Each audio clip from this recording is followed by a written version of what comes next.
Here are some examples of power of a product and power of a quotient rule. The first example, we have -7 multiplied by 5, all raised to the exponent of 2.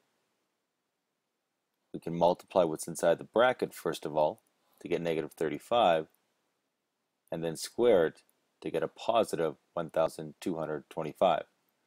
Or we can use power of a product rule and distribute the 2 into each of these numbers. -7 squared is 49, 5 squared is 25, and 45 times 25 is 1,225. And once again, we get the same answer. Our next example,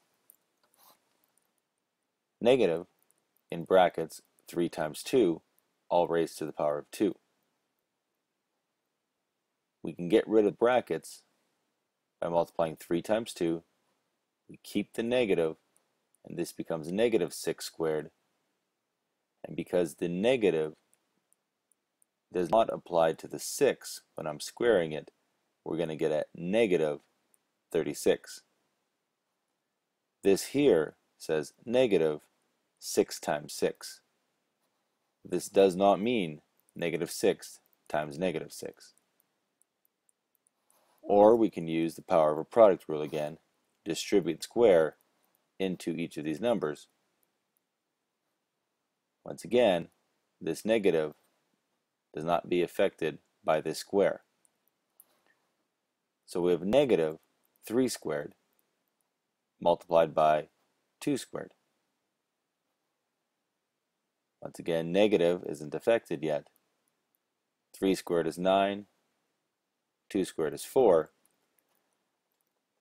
and we have -9 times 4, which is -36. And once again, both methods work.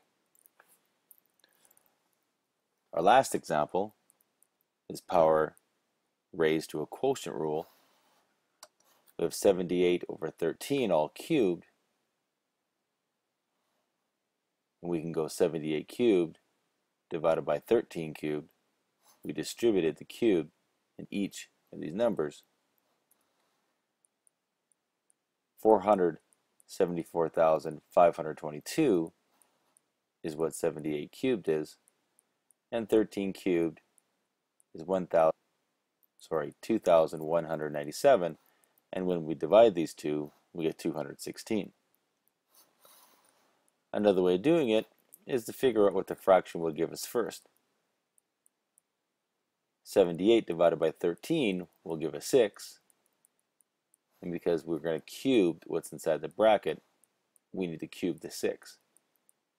6 cubed is 6 times 6 times 6, which is 216. And once again, we get the same answer.